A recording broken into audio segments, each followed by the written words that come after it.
안녕하세요. 착한 한잔의 한입니다. 그동안 잘 지내셨나요? 에너지 충전도 하고 조금 다른 모습을 준비도 할 겸 2주간의 휴식기를 가졌는데요. 저희 어설픈 공지를 보셨는지 모르겠습니다. 최근에 제가 위가 좀 안 좋아져서 술을 못 마시게 됐어요. 그래서 건강한 음료를 생각하다가 청으로 음료를 만들면 괜찮을 것 같아서 청을 준비해봤습니다. 그 중에서도 최근에 키위가 가격도 괜찮고 제가 키위를 평소에 좋아하기 때문에 키위청으로 준비했습니다.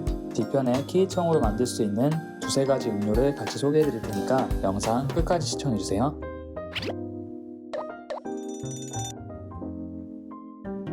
재료는 키위와 꿀만 있으면 됩니다. 간단하죠? 보통 청을 만들 때 설탕을 사용하는데 저는 아무래도 건강을 생각하다 보니까 설탕보다는 꿀을 사용하기로 했습니다. 제가 사용할 꿀은 아카시아 꿀인데 꿀 종류는 어떤 꿀을 사용하셔도 상관없을 것 같아요.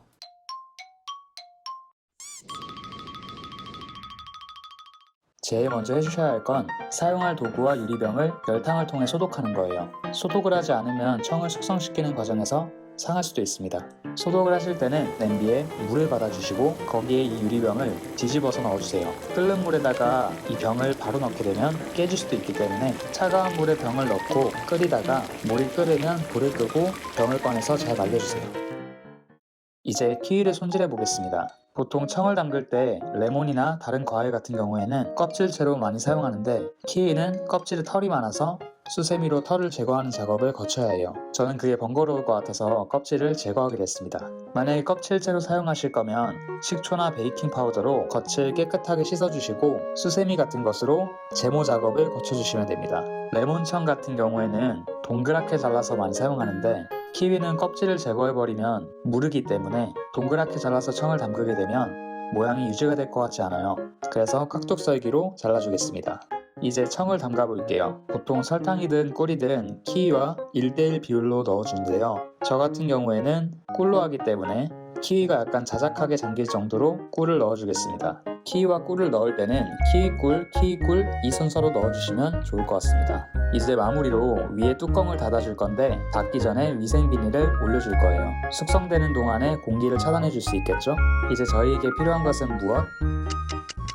바로 시간이죠. 상온에 하루 정도 숙성시키고 다시 돌아오겠습니다.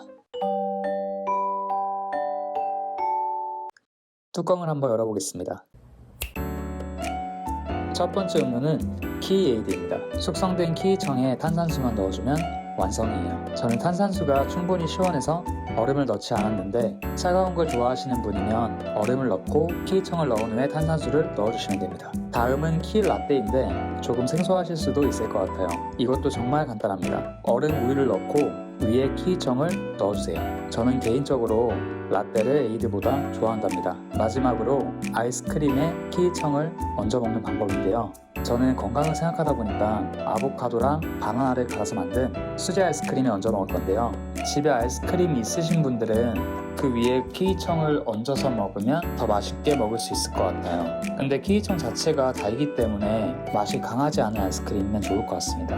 와, 진짜 맛있다. 제가 오늘 3가지 버전 보여드렸는데 여러분들도 꼭 시도해보세요. 그럼 다음에 만나요. 안녕.